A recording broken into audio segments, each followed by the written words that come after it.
internet.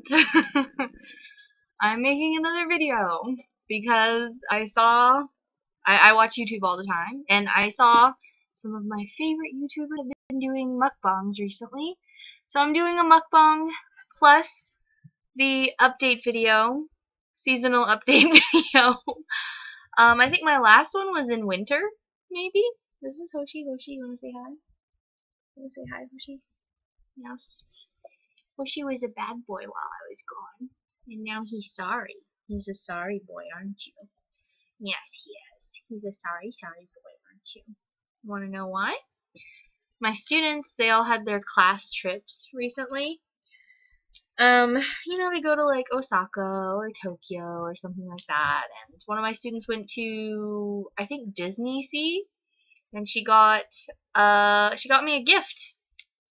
You can see it's a, what is this? Nightmare Before Christmas baggie that had a bunch of rice crackers in it, and they were all Disney characters dressed in you know, Japanese style clothing. So they all looked very, very cute. There's Mickey, Donald, Daisy, and Minnie. Let me see if I got Minnie right here. Nope, I don't know what that is. Looks like some candy he got into. Oh, this one is Daisy. And the other one was Minnie. This is Daisy, right? So yeah, he ate those while I was gone, because recently I took a trip to Tokyo, and I had to empty out my bag. I had to take just a few things, and that did not make the cut. So yeah, I ate the Daisy one already on my own, but the Minnie and Mickey ones were shaped like, you know, Mickey Mouse head shape with the ears and everything. It was very cute, and I didn't get to eat them, so oh well. He will rip into anything that I leave out. It's his form of cleaning up, you know. So now I get to clean that up, and he had a little treat. And he's almost a year old. His birthday is like 2 days after mine, and my birthday is coming up in like 2 weeks, I think. 2 weeks. It's like, today's Monday. It's like in, yeah, like 2 weeks. It's next, not this coming Wednesday, but next Wednesday. So it's next week. My birthday is next week. His birthday is next week too. But payday is next Monday. So yay, payday. I just realized today when I had to go buy gas that I had $100 left. And you know, girls gotta eat. You gotta buy gas. I mean, I'm done buying gas for this month. And probably next month too, but gotta eat, and that's the point of this mukbang, is I am going to eat in front of you. And I think I'll be fine. I did have some groceries that I am still currently consuming, and the dog is fine. He has his stuff. He's totally fine. So for this mukbang, lately I don't cook anymore. I hate doing the dishes. I don't want to do them. I kind of did them, but I think after New Year's I just kind of stopped cooking. I don't need to. I cook for fun because I enjoy it, and I like making things that I enjoy eating. Stop that. He's eating the floor. So that's why I cook. If I don't have time or energy to cook, or if I haven't gone, Hoshi! Stop it. If I haven't gone to buy groceries, then there's no point in me cooking. And also, if I don't have clean dishes, because I don't like to clean dishes, then I'm not going to cook. So lately I've been buying pre-cooked meals or just going out to eat, and it's pretty easy. I will show you what I bought earlier at lunchtime for my dinner. And by lunchtime I mean like around like, what time was that? Maybe 5 o'clock? Around 5 o'clock. It is now currently 9 o'clock. It's been about 4 hours since I ate. When did I eat? Like 6 or something? I don't know. But anyway, I bought this. Here we have from the convenience store, 7-Eleven. You can see it is a salad. Actually, I thought I bought a noodle salad before, but it's a salad, and you see the price right over here on this side. It is about $4, $398. yen is $4. And it's got egg and tomato and meat and cucumber down there, lettuce. What else is in here? There's the dressing that's included in there. I think there's probably going to be cabbage underneath and no noodles. I don't think there's any noodles, which is fine because it's just a salad, right?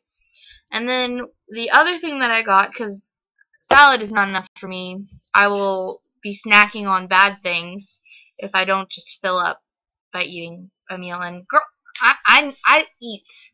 Does this not look like I eat? Because I eat, okay? So I need food.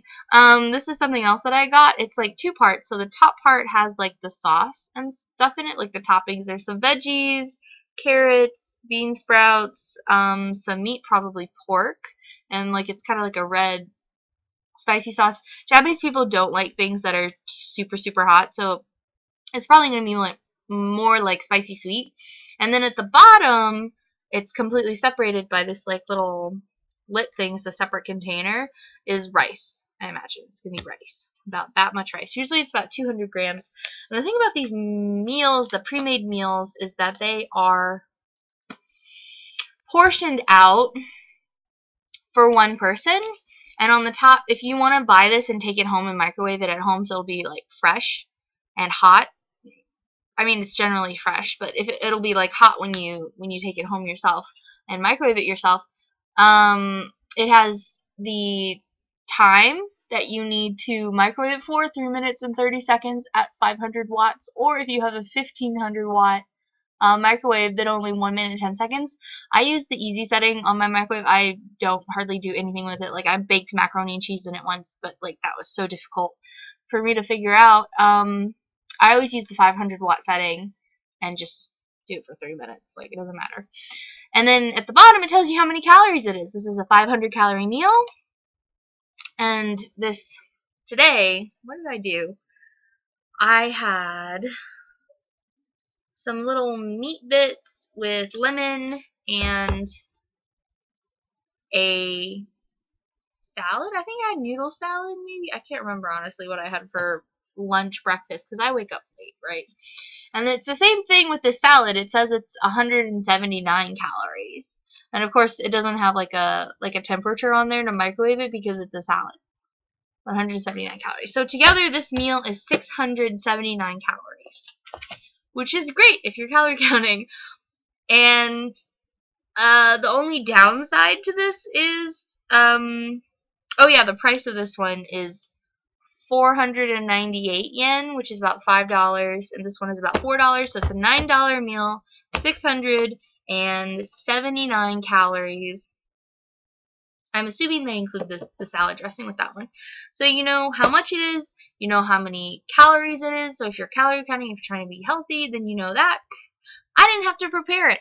I just went to the store and I bought it, and the people who work at the store, I think, are the ones who prepare it too, so they make it fresh. They let you know when it's made, when you should eat it by, what temperature they keep it at, all that good stuff. The only problem with this kind of like system is that I have a lot more trash than I used to. In Japan, we separate the trash between like recyclables and garbage. So in my city, it's burnable trash and like recyclable plastic. And this plastic food wrapping, this is styrofoam on the bottom for like heat and stuff. But usually it will have like a little symbol on here to tell you that it's recyclable. They might have covered it up with a sticker. Let's see, on this one, for sure the little barrier between it, the little white plastic barrier, is going to be recyclable. But for the most part, I'm terrible about recycling stuff, especially if it's food stuff. Like, I don't rinse it out. I just throw it in the burnable trash and it just gets burned, which is bad for the environment. It creates smoke and smog and dust. Not dust, but, you know, pollutants and stuff. But honestly, I don't care. I mean, I do care. I care about the environment.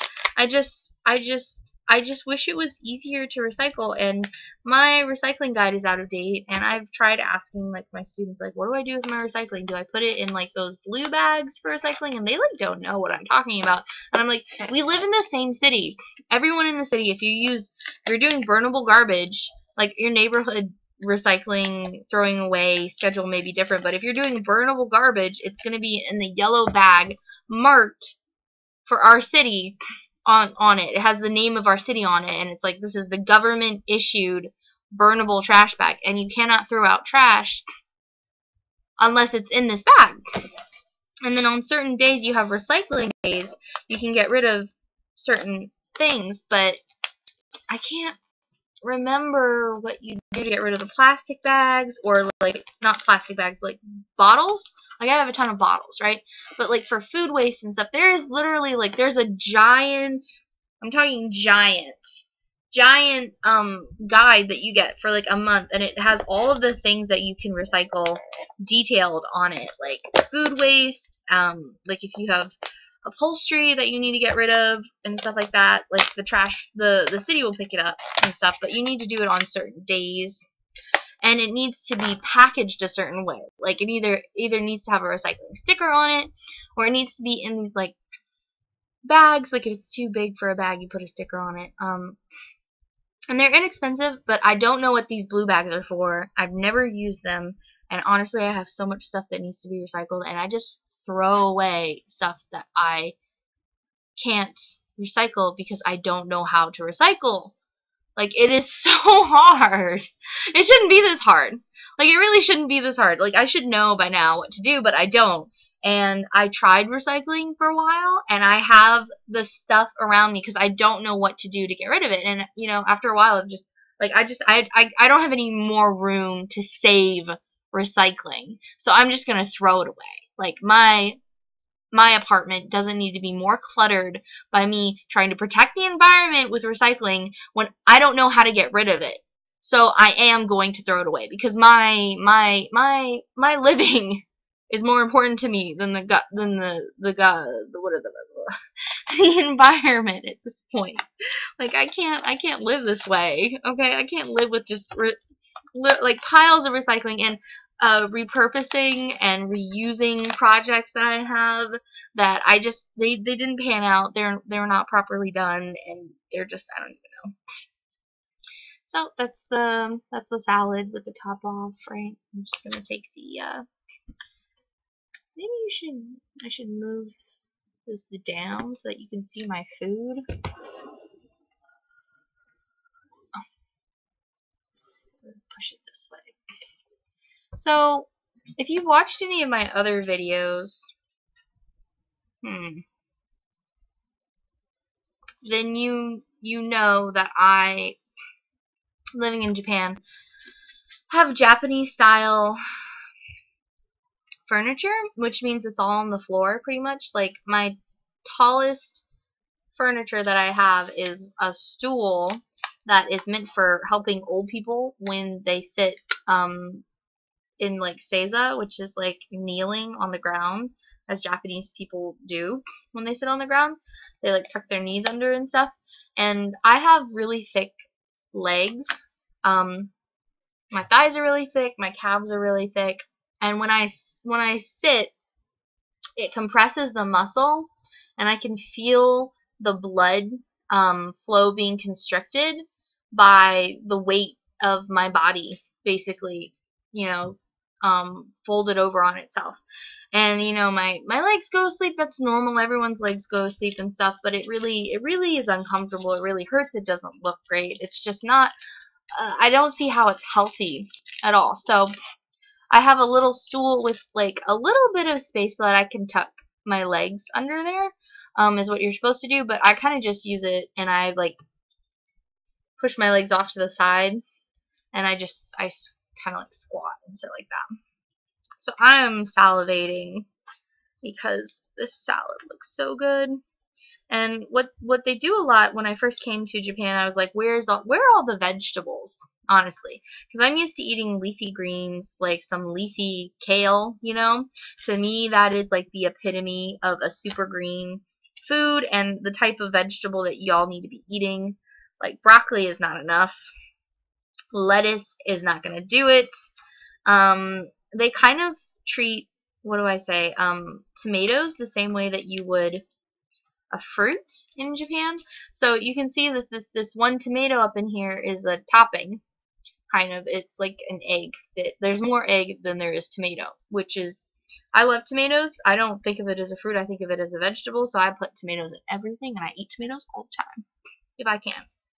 But the base of the salads that they have are, this is radish. You can kind of see they've like made it into like these long strings, and they have a lot of cabbage as a base. And I could not understand what's the deal with cabbage, because to me cabbage is kind of like lettuce, and it's not that nutritionally packed. mm. Mm. Mm. Oh my god, it's so good. I'm pretty sure this is like chicken, like small pieces of chicken. It tastes kind of like tuna. You know, chicken and tuna. Tuna is the chicken of the sea. That's a dumb thing to say, but yeah.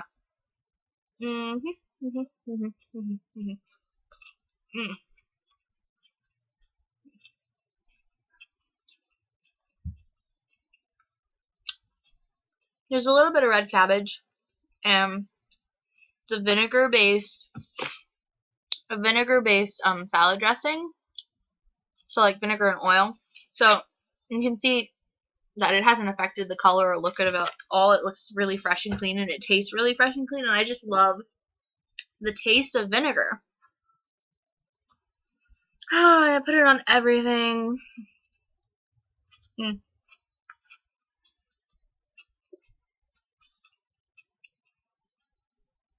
Like if you have gyoza, you want to dip it in soy sauce and vinegar, some pepper or whatever. If you have ramen, I always put vinegar in there. Like, give it a little tang, you know? As I was saying before, like, I couldn't get used to, like, eating cabbage or seeing cabbage as, like, a really good source of, like, vitamins for a long time. But there's a lot of cabbage in Japanese food, so.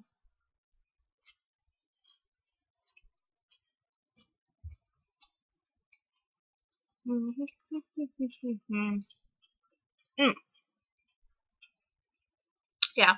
I mainly got the salad to eat in tandem with the rice and stuff, but it's so good, and me talking is just not giving me a chance to switch between them.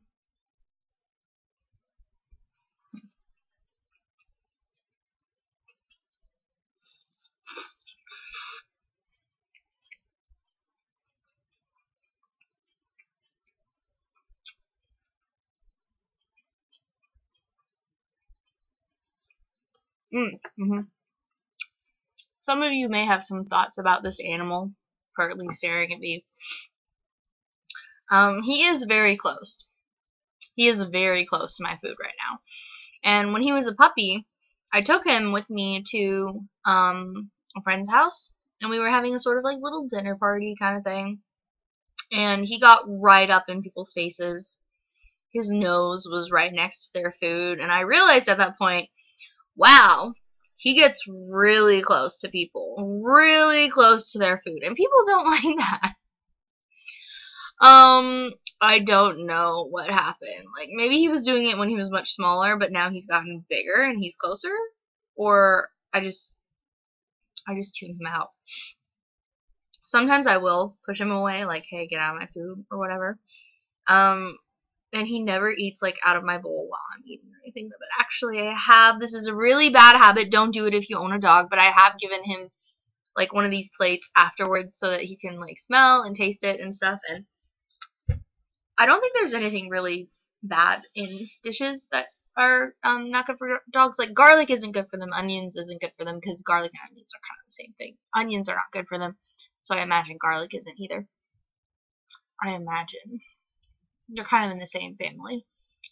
But in the trace amounts that you would find in, like, seasoning, it's not gonna do anything to them. He eats what I eat, is what I like to do. I kind of like that. I mean, I prefer that over him eating processed dog food. Mm.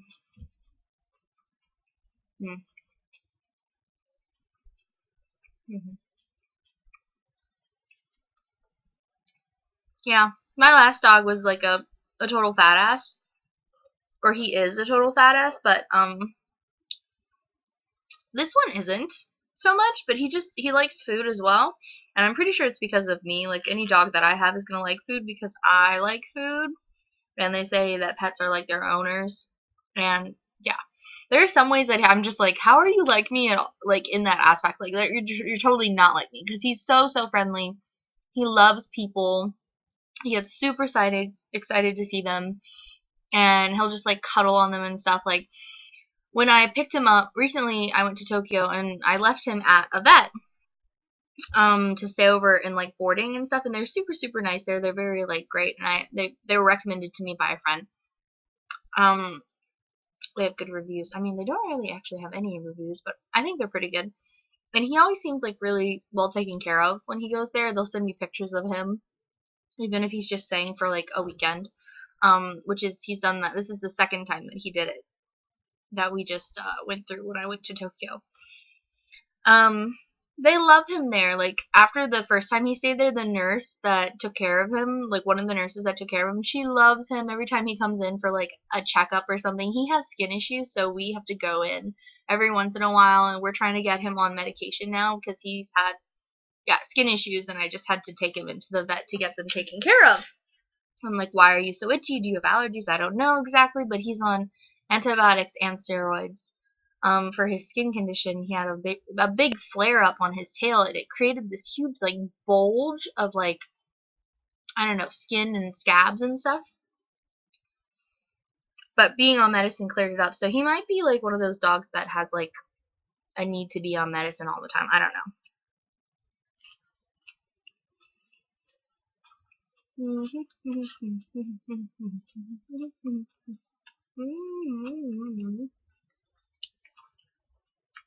So anyway, when we were leaving the vet, sometimes if I come home and I'm like greeting him, he'll like jump up on me. And I know you're not supposed to encourage that in dogs, but I think it's kind of cute. Like, if you like dogs, that you kind of want them to do that. If you don't like dogs, you don't want your, like, if you meet somebody who doesn't like dogs, then you don't want your dog to do that to anyone else. So the main issue there is, don't let your dog approach people who don't like other dogs. If they do like them, then they'll probably be okay with them jumping on him, right? And also with like small children, of course, I watch him very carefully, but he doesn't really interact with kids that much. He loves kids though. He super loves them. I don't know why. He only met a few when he was a puppy. We were playing in a park, and they just loved him because he was so tiny at the time. He looked like a really tiny black Shiba or something. But anyway, yeah, he jumped up on sometimes he'll jump up on me, and I'll just kind of like hold him and then like move him against me, so his head will be kind of like up against me, and I'll just hold him there because he is small enough that he doesn't get very high. He just is kind of like right around my belly button hip area. And then when he gets tired of standing, he'll just kind of like set down on his own. And that's what he did with the nurse when we were leaving from the vet. He like jumped up on her and like did his little like cuddle thing where he just kind of like leaned up on her and stuff. He's kind of almost cat-like like that. You know how like a cat will like brush against you and like arch their back and stuff? He will do that if he loves you. And he's just a very open, giving, and sweet dog, and I'm just like, why are you like this? Like, literally in his breed description, because he's not a mutt at all. It's just his personality, I guess. I don't know. They're supposed to be like more cautious, more just like attached to their owners and stuff, but he is, at least when he's with me, he's very like open and looks like he wants to be around other people, wants to greet other people, wants to meet other people, and very friendly. Hardly ever has an aggressive reaction to other dogs or people. He might be cautious, He has barked before. He's not above that. But generally he's very like happy and friendly and just a good dog. I don't know how to train that into a dog. He's just been like that since I got him, which is when he was a puppy. He's just been always like that. He just continues to be like a puppy, and he is turning 1 year. And by the time your dog is a year old, they're pretty much like their full-grown adult selves. By next year, he will be like 100% an adult, I would say. Like in dog years, by the time they're 8 or 9 months, they're pretty much physically fully grown. And then by the time they're 1 year, they are like older teens / young adults. And by the time they're 2 years, they're like in their prime of age and maturity. And that is the time when they can mate and stuff. And really mating them before then isn't a good thing. But, you know, you shouldn't breed dogs unless there's a point behind it, and he is a type of breed that is limited in the States. So when he goes back, he will be contributing to the blood diversity of the population in America, which will prevent inbreeding and crossbreeding in the breed, which is an important thing to have for the preservation of the breed, because the numbers are not big in the entire world. So if you don't want a certain type of dog to die off completely, then you need to have them breeding, right? And he's a good dog. He's a good boy. So I mean, there's already like diversification. At some point, diversification becomes like narrowing the type of breed or whatever. And there was the war with the Japanese, so a lot of dogs were used for fur. So I mean, there's already like the Japanese breeds haven't really sprung back from that, I'd say. Most Japanese people nowadays, like a lot of the older people tend to like dogs, and a lot of like maybe more country type people who do hunting and stuff, because Japanese breeds of dogs are all hunting dogs. They are all hunting varieties of dogs. Even the Shiba, cute and small as it is a type of birding / small vermin dog. It's kind of like a terrier. So yeah, most of the Japanese people now don't even have Japanese type dogs and are intimidated by Japanese type dogs. Like, sure, they're cute and stuff, but if they get bigger than a Shiba, they're like, ooh, what is that? What is that dog? Like, when I went on road trips, I went on a road trip in May with Hoshi, and people were like, is he an Akita? Is he, like, what kind of dog is he? Is he, like, a Korean Jindo or something? Like, what is he? I'm like, he's a Japanese dog from Yamanashi. He is Yamanashi's Japanese dog. He's a Kaiken. Like, even if I go to Saitama, some people will be like, oh, it's a Kaiken, you know. Other people will be like, what is that? I don't know. So many Japanese people don't know, like, they have 6 different types of dogs in Japan that are native to Japan, and this is one of them, and a lot of Japanese people don't know it. So, yeah, we need more dogs to be bred in more numbers and stuff like that. So, like, my breeder that I got him from he's breeding all the time. Like, he's a very active breeding program. And in the States, that might be like puppy mill kind of status, but here it's conservation and preservation, because there's just not the number of dogs that are at the level that they need to be, you know, like, and they produce like pet dogs, and they are still working dogs. Like, if you want to go hunting, I know a couple of people I know at least one person that uses them for hunting, and one person in the States I've heard of who uses them for hunting. But I mean, I would love to use them for hunting. Fuck yeah. If it's done correctly, then yes. I think the dogs should be used for the things that they were meant to do, you know? That's how they're going to be happy. That's how they're going to be healthy. That's how everything is just going to, like, use things and let them fulfill their purpose, like the things that they've been trained for. Like, you don't take a husky and not let him run, you know? You don't lock him up in an apartment and stuff. So a lot of the Japanese lifestyle now is in cities, and people want companion pets more. So they have a lot of like small, weak, soft-looking dogs that are very like unoffending for people to be around. They're not intimidating. they're like kind of weak looking, honestly. Like the dachshunds that they have are very slight. They look like weasels, kind of, in a way. Like their faces are very like narrow and thin, and their bodies are kind of like really small and frail, like mini dachshunds, kind of, with like long fur. I don't know. And then Chihuahuas, I haven't seen a lot of. Pomeranians, I actually haven't seen too many of. I know that they do have Pomeranians, but Poodles and Dachshunds are probably like the number 2 type of dogs that they have in Japan. At least like in Tokyo and in like the bigger cities, that's what you're gonna see. I imagine in Akita, Akitas are still popular. I mean, Akitas are like the second most popular one. Shibas are really popular still.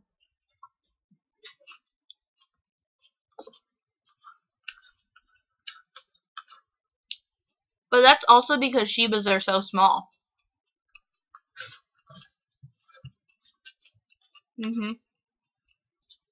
So, yeah, he's a little bit bigger than a Shiba. And he's actually bigger than most Kai are. He's like a very big type of Kaiken. Like he's in the upper ranges of what they allow in the Japanese Kaiken Association. Like there are other Kaiken associations. And like I think the Japanese Kennel Club has like a Kai category. Maybe they don't have a Kai category, but there is a different Kennel Club other than the one that he's actually registered in that allows like bigger sizes, but they're not considered like true sizes, you know?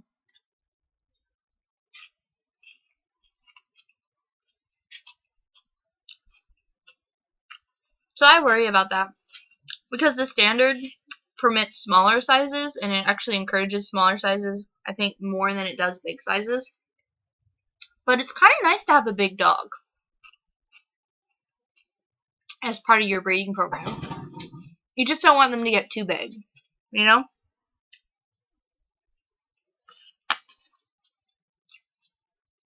They're a mid-sized dog that's supposed to be smaller than the other mid-sized dogs, like the Kichuken. I think smaller than the Shikoku, although I think of the Shikoku as a pretty small type of dog. Definitely bigger than Shiba. Definitely smaller than Akita. Akita is like the largest Japanese dog. Shiba is the smallest. There's a couple of mid-sized ones. Shikoku, Kishu, Hokkaido. As far as like in my mind, I think of like Shiba is the smallest. Kai and Shikoku are like the second smallest, with like Shikoku being maybe a little bit bigger, because I think I heard Kai is supposed to be smaller. There are some really tiny Kai out there, so I can definitely see why they would say Kai is smaller, but he's quite big, so he's either the same size or bigger than like a really small Shikoku. And then Kishu, I think, would be next. Hokkaido, I think, is probably the same size or maybe slightly larger than Kishu. I don't know this for sure because I haven't researched those breed standards that much. And then definitely I'd say Akita is the biggest. But of course, Japanese Akita aren't as big as American Akita. American Akita aren't even like really, I don't know what they are. They're like different. They're a different breed. They're like Newfoundland Mastiffs or something.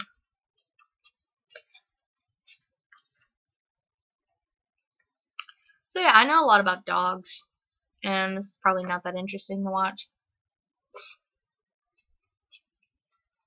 But I love my sweet boy. Yes, I do. Even though you're a mess maker. Yes, I do. You know what I'm talking about. Yeah.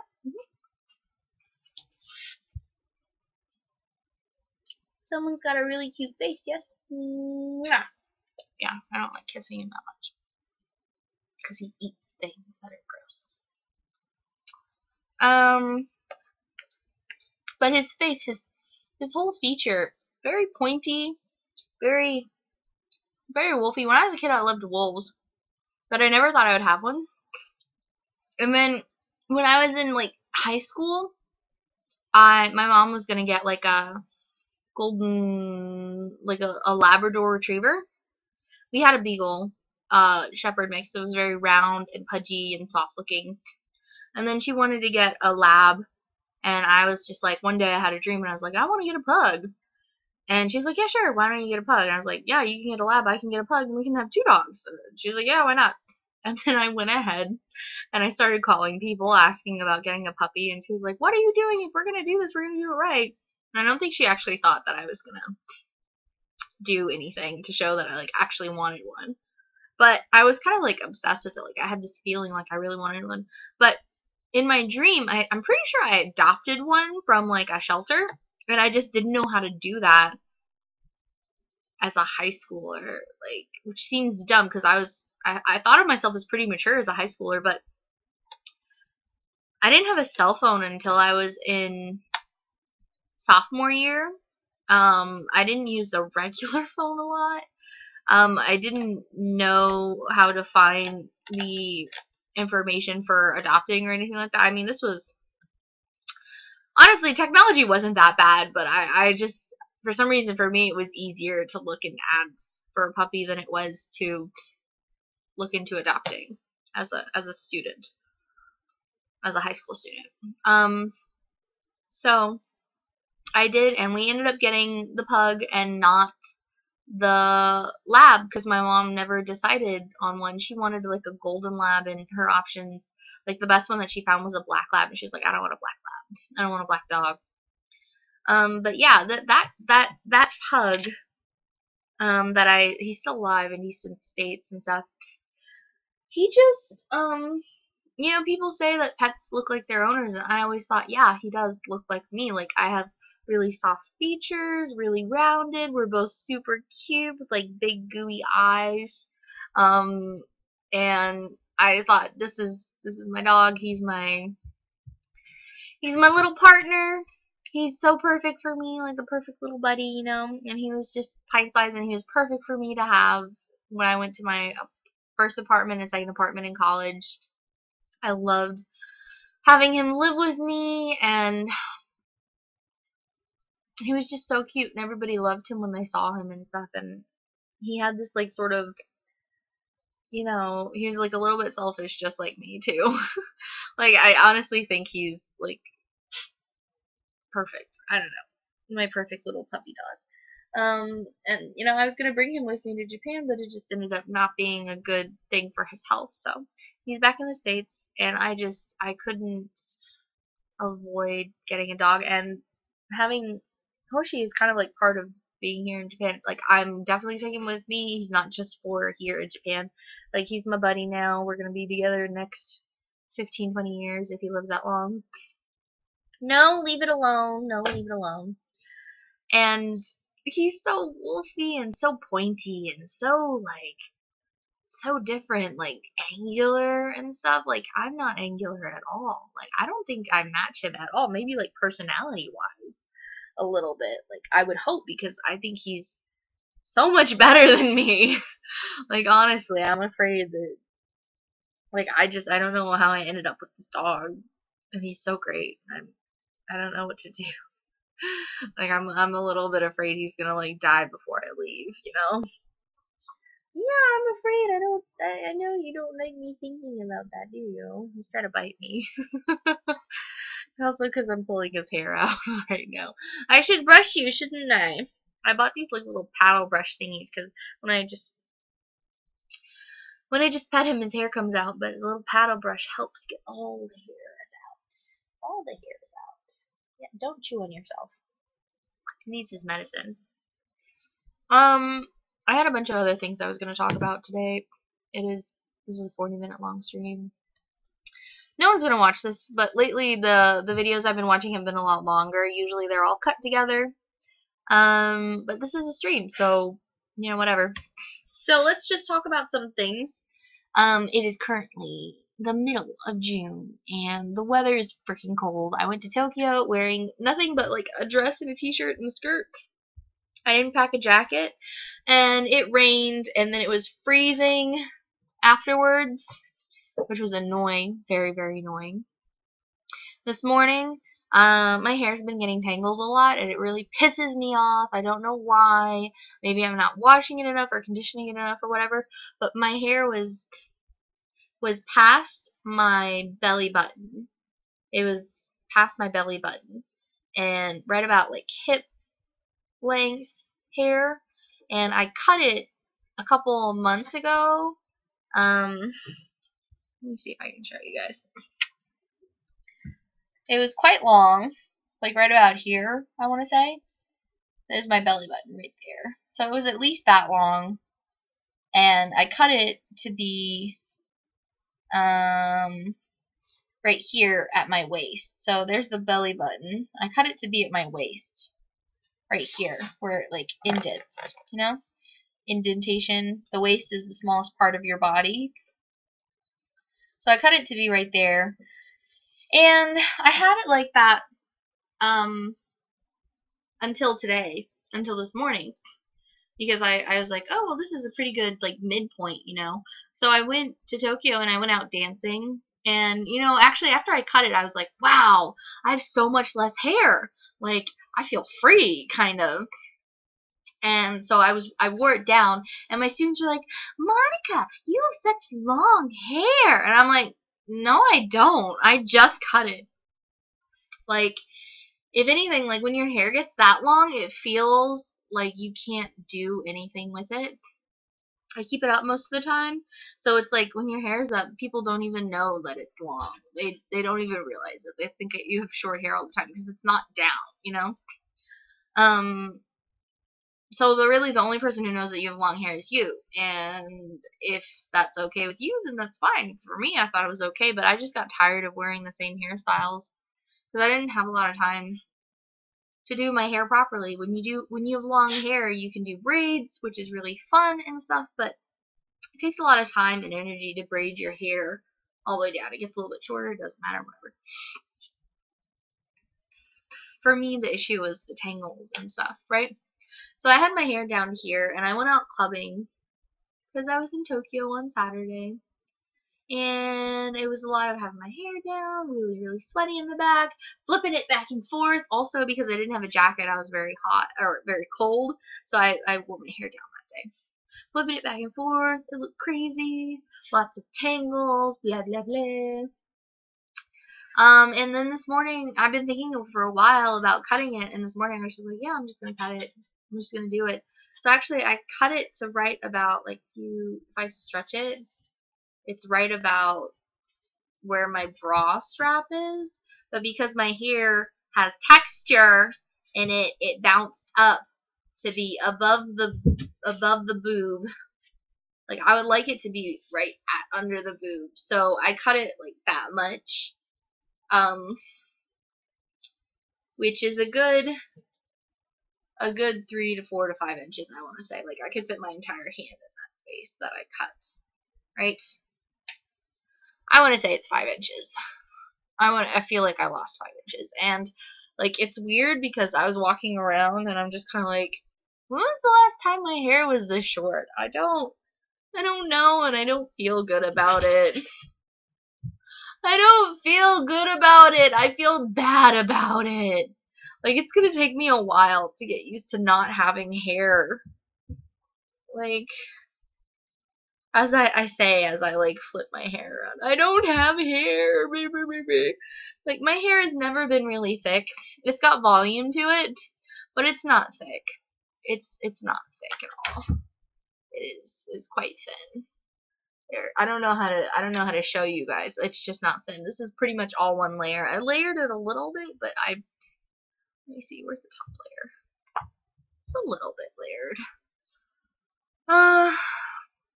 No, I don't want that. So, yeah, I got a haircut. And I have my friends who are visiting. I visited them while they were in Tokyo. Then they went to Osaka. Tomorrow they're going to Kyoto, and then they're coming to my place and staying the night. And then they're leaving in the morning before I go to work. And I'm actually my place is such a fucking mess all the time. I've been doing laundry, trying to clean, but there's just things ever. It's just not going to be perfect, honestly, when they come. Like, there's just too much clutter and things that have found their way into strange places that it doesn't belong. Like, I have ear cleaners in the kitchen. I keep a neti pot in the kitchen. I keep the dog food, like, open in the kitchen.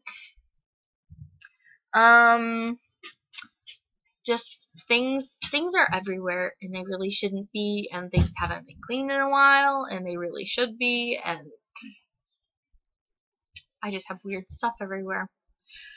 So, I'm glad they're only staying for the night. I'm picking them up at probably like 10 at night, because I work until 9:30 at night. So I'm picking them up probably at 10, and then either they're going to come to my place, or we can go to the izakaya next door for like an hour, or whatever they want to do before bed, and then basically we're just going to go to sleep. I assume they're probably going to, I'm just going to bring them in, they're going to meet the dog. I'm going to have to take care of him before we go to bed. He's going to have to eat and stuff, and it's going to be late. But, I mean, I feed him late anyway. Like, I feed him when I can get off, you know? And we're all going to go to sleep, and then we're going to wake up super early, like in the next couple hours, maybe like 5 hours, I want to say.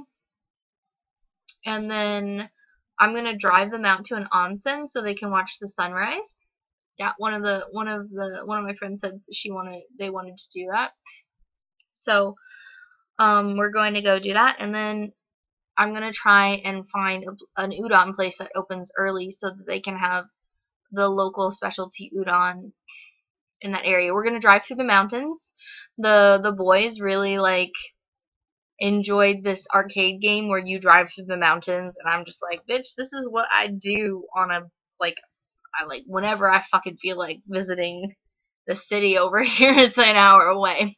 So we have time, you know, we're going to go through a little mountain drive and try and see Fuji and have some noodles, some udon, and then I'm going to drive them back, drop them off with their luggage at my station, and then I'm going to go to work. And then they've got like a few more days in Tokyo, and I'm going to be working, so they're on their own. And they're going to leave, and I'm going to go back to Tokyo for my birthday. Not next week, because we have a welcome party. The week after that. Oh yeah, it's been a year since I came to Japan.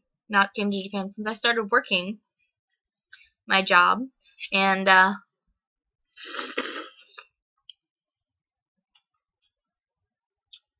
soggy salad, whatever. I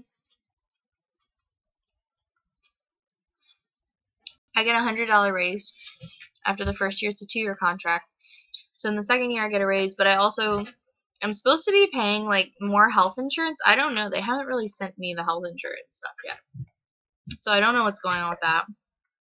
I'm pretty sure I have the new card. I just don't have the insurance for it. Next time I go in for medical stuff, they're going to check and be like, hey, you need to pay all this shit. Otherwise, you're not getting anything subsidized.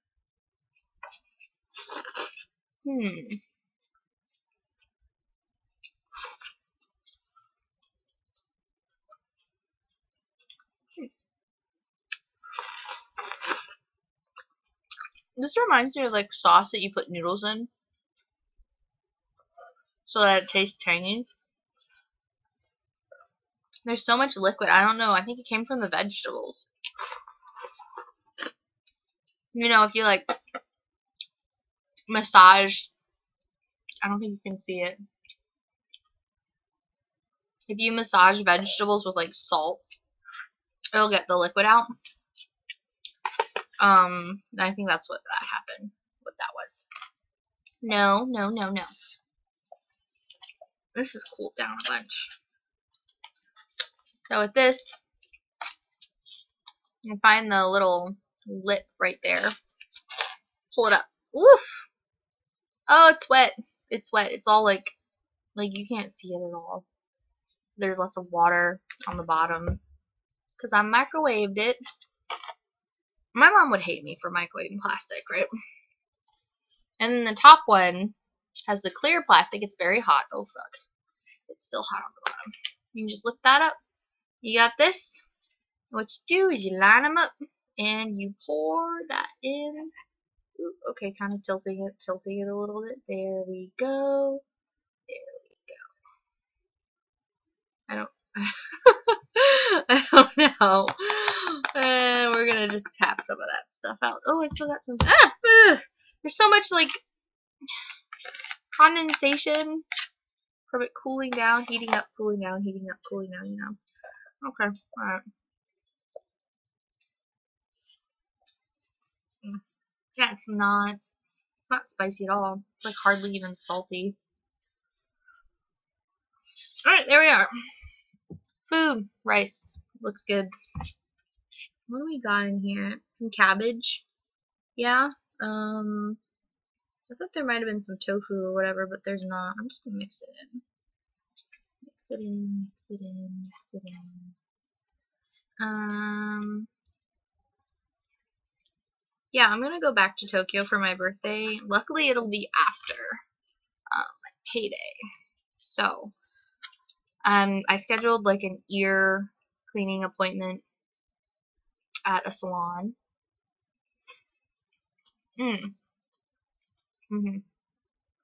Actually, I meant to get a personal photographer.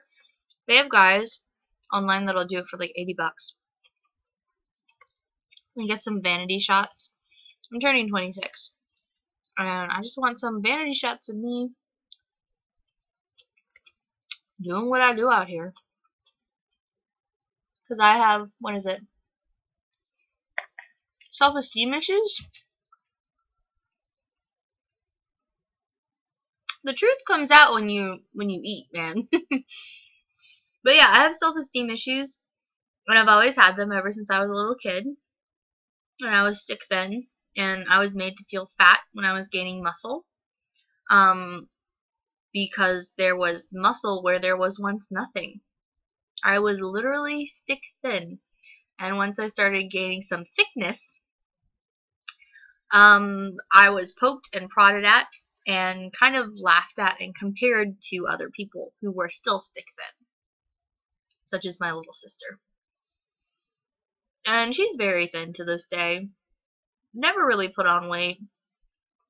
I'm very short still. And I don't resent her at all for it. I do resent my mom a little bit for doing that to me, because it did cause self-esteem issues. And I wonder if I had been oblivious and just kind of organically come to like the realization that my body looks or was supposed to look a certain, I don't know.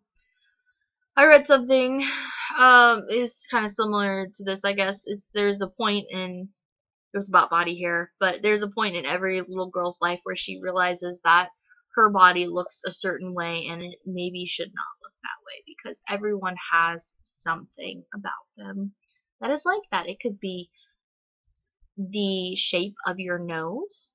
Like, I wish my nose bridge was tilted up and not slightly down. I don't know if you can tell. It is a little bit down. My sister's is, I think, very, very flat, very, very straight. My brother is a little bit bulbous, because I don't know what he does to his skin, but it's kind of inflamed and angry.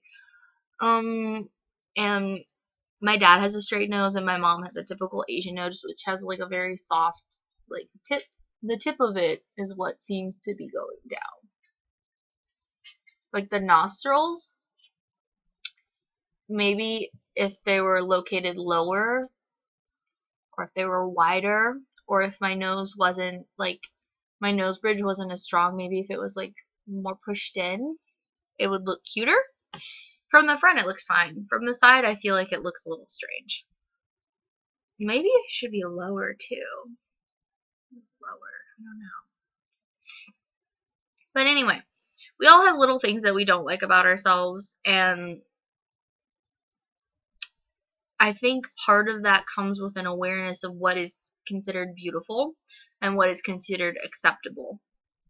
Before we know those things, what is conventional beauty and what is conventionally accepted, we don't dislike anything about ourselves. We just are who we are, you know? our physical features have no impact upon our feelings of worth. So yeah, from an early age, I guess I struggled with my self-esteem and my physical health. I've always thought that I look fat, even when I'm not fat, even when I'm perfectly fine. And I look back on photos of myself, I will be like, dang, I looked good. But I knew at that point in my life I felt fat and ugly and not good. And maybe like some of the poses that I had or some of the ways that I held myself reflected that, when I was actually okay looking, more than okay looking. I looked great, you know. I have a hard time taking compliments because I feel bad about myself and I have low self-esteem. So compliments come off as insincere to me, and I would like to take some vanity portraits because when I was younger, I was uncomfortable in photographs, and also genuinely, I think even now, believe that I didn't look good at the time. So I did not photograph well because I did not like being in photographs. I was not in photographs. Therefore, I did not photograph well. Also, I did not look good. Therefore, I did not photograph well. Like, the more you're in photographs and the more you learn how to be photographed, the better you are at being photographed. And also, if you look good, then you're going to be photographed well, right? So, for someone like me who struggles with self-esteem issues and also doesn't have any experience in the photography area, I was not in a lot of photographs growing up. Well, not growing up, but when I started to get into the awkward teen age and just didn't know how to dress because I didn't shop for myself. I still let my mom shop for me because I hated shopping, because I did not like the way that I looked and I did not feel good when I was shopping. Yeah. The only way recently that I've been in photographs and that I've learned to appreciate how I look is through doing selfies. After I got a phone and I was able to take pictures of myself because other people weren't going to do it. Other people didn't think that I was someone who looked good enough to be photographed, or maybe I wasn't in social situations where I would be photographed because I'm an introvert and I don't have a lot of friends actually that I'm with all the time. Like, I have a lot of people that I'm friendly with. I have a lot of acquaintances. I don't dislike people that much, but I also am perfectly fine being on my own and having my own company.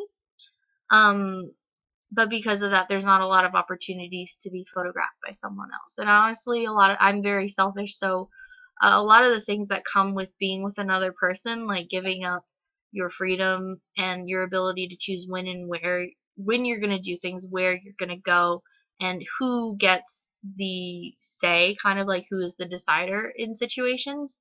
I prefer for that to be me. I like to have control over a situation. I like to have no one to blame but myself when things go wrong. Like, if I can blame someone else, then I will, and that will make me angry and sad and resent them and myself more for letting them take away my power and control. So I like the benefits of being alone more than I like the benefits of being with other people, or not the benefits, but the consequences of being with other people. And I was reminded of that by being on this trip with some of my friends over this weekend. It was one day where we went around and we did the things that they wanted to do, and I knew that's what we were going to do because it was their trip to Japan, and I was just there to be there and, you know, be their company and stuff. And of course we were going to do what they wanted because it was their trip, right? I knew that going in, and I did not enjoy some aspects of it. But I did enjoy seeing them after a while and being there with them and stuff. And I don't know actually if they got anything out of me being there. I hope that they did. Like, I hope that my company is worthwhile in some way. Like, optimistically, that's what I hope. But I don't know if that's actually the case. And I feel like you have to kind of add something to the experience in order for other people to enjoy being with you. And I don't know if I do that a lot. You know, I'm kind of selfish about some things. So I think I complained a lot, which is not great.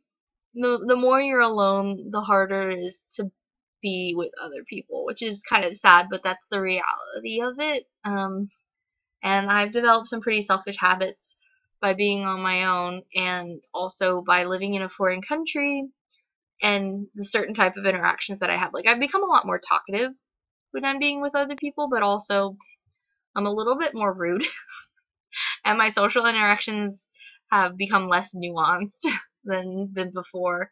And I can see that for sure when I interact with other foreign English teachers, because some of them are fucking crazy. Some of them are just like, whoa, you get paid to interact with other people? Yeah. I'm not exaggerating when I say that either, and I'm not being mean either. I mean, maybe I am being a little bit mean, but I'm not being false in any way. It's just some people are like that. You're gonna interact with them. You're gonna interact with opinionated assholes. I don't know. They can't get along with people in their own country, and maybe I'm like that. I don't know. But anyway, not everyone who moves to a foreign country is like that. Yeah, I can't remember what I was gonna say. So yeah, the vanity shots that I want to get for my birthday. I'm 26. I feel a lot better about who I am now, and I feel a lot more conscious of some of the struggles that I went through in my childhood. And I think it's a damn shame that I can't celebrate the way that I look now and feel good about how I look now, rather than looking back on who I was before and having regrets. You know, everyone's going to have bad photos, and everyone's going to have photos that they think look like shit, but other people might think look fine. And for me, I just want, I don't know, I just want to feel good about myself. Like, I don't want to beat myself up about how I look anymore. Like, you know, if I gain weight, if I lose weight, if I looked better a month ago or a year ago, or if I will look better a month from now or a year from now, I want to feel good about how I look now. I want to feel good about photos that I take of myself now.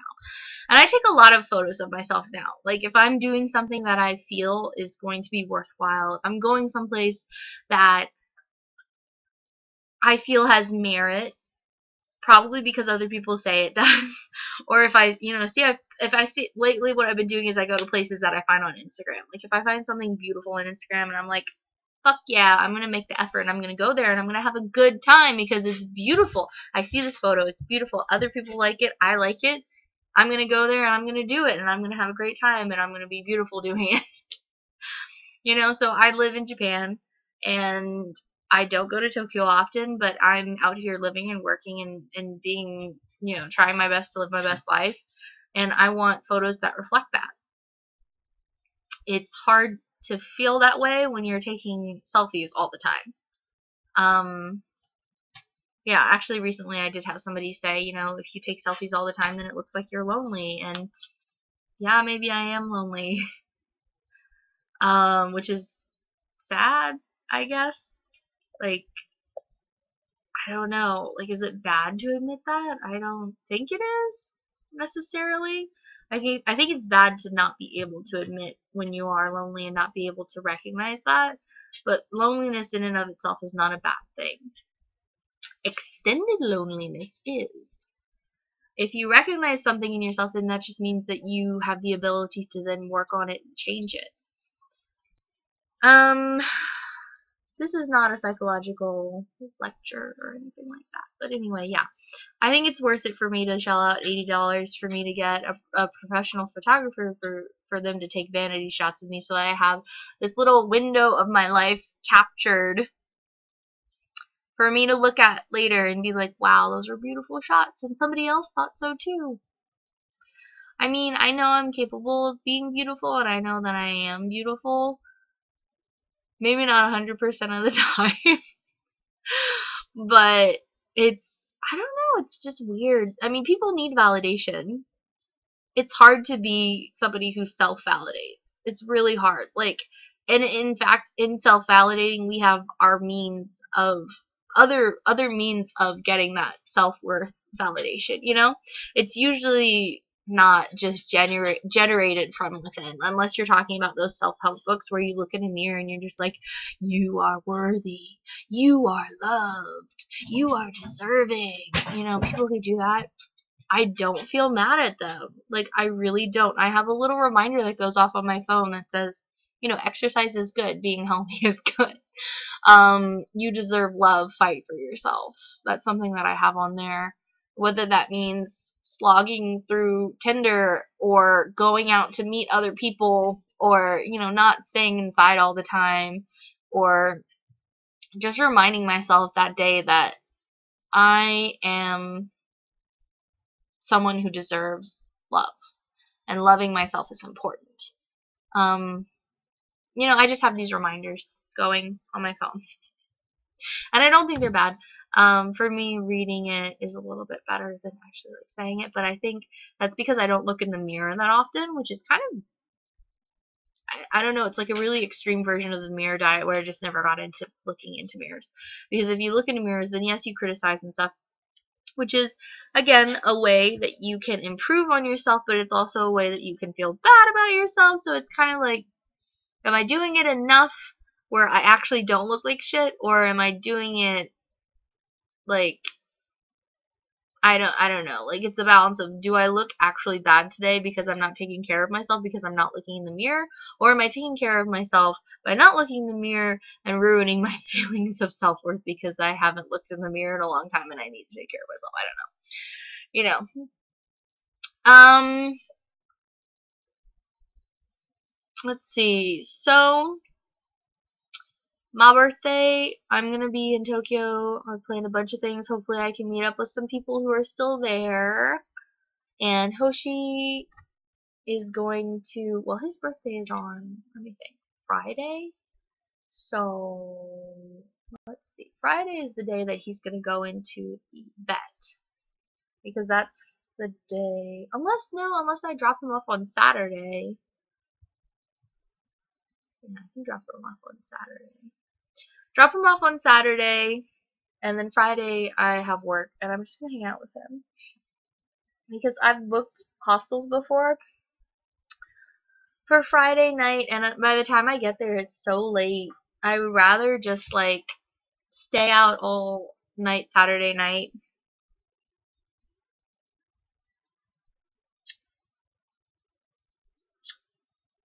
Stay out all night Saturday night, book a hostel for Sunday night, and then come back to work on Monday morning. I think that's what I'm going to do this for my birthday. So I'll pick him up on Monday, and then go to work on Monday. Yeah, we can do that. Yeah, no hostel Saturday. I'll just stay out, and I'll sleep in on Friday. No, leave it alone. It's not for you. So working in Japan is pretty great. Where I work, it's pretty great. Some of the other people are not that great. Living in Japan is pretty great. It's pretty easy. I was actually talking to another girl that I knew in college, and she's half Japanese. I'm half Chinese. And she was like, why did you come to Japan? Like, if I was you, I would have been in China. And I was like, yeah, I was in China, and then I couldn't get a job in China. So actually, I was able to get a job in Japan, and that's why I'm in Japan. She was like, oh, yeah, that sucks. And I'm like, yeah, I like China a lot more, kind of. I mean, like, I like Japan a lot. It's easy to live here.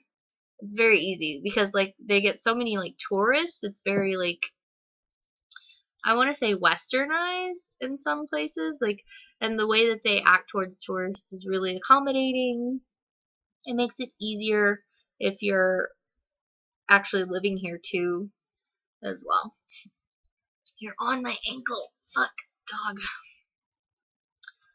Like, the place I stayed over the weekend was a hostel meant for tourists, and the guy was like, where's your luggage? And I was like, I live in Japan. I'm just booking, you know, a place because my friends are visiting for the weekend, and I could have stayed with them too, but no, leave it alone. But I like having my own space, kind of. I don't know. And yeah, one of them was like, hey, I really am trying to figure out what it would be like to live here. And I'm like, yeah, it's really easy. Honestly, it's cheaper than the States, and you don't have to worry about bullshit politics that much. I don't know. I like it. I'm super comfortable. Super, super comfortable. Tourists versus foreign residents. Yeah, like I said, tourists get treated pretty well, and foreign residents are kind of lumped in with like long-term tourists, which is basically what I am. I'm a long-term tourist. Like, I believe in being a tourist wherever you're living, whether that's your native country or your hometown or whatever. You should always be trying to seek out interesting things to do and always be making that feed Instagrammable, you know? Um, oh, she's hungry. That's why he's all alone. He wants his food. Because I decided to eat my food and do this before feeding him. And that's pretty much it. That's pretty much all I have to say.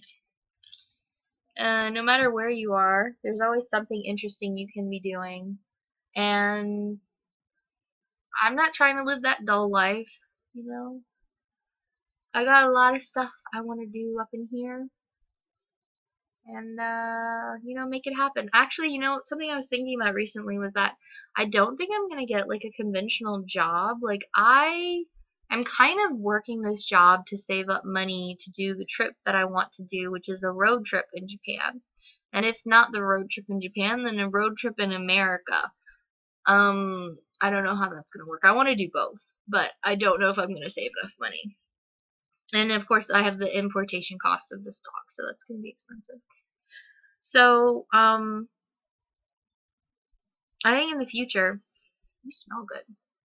I want to do a job that lets me, like, have time to do these, like, long trips and things that I want to do. I can, like, work and save up money and go do the stuff that I want, because my passion is, like,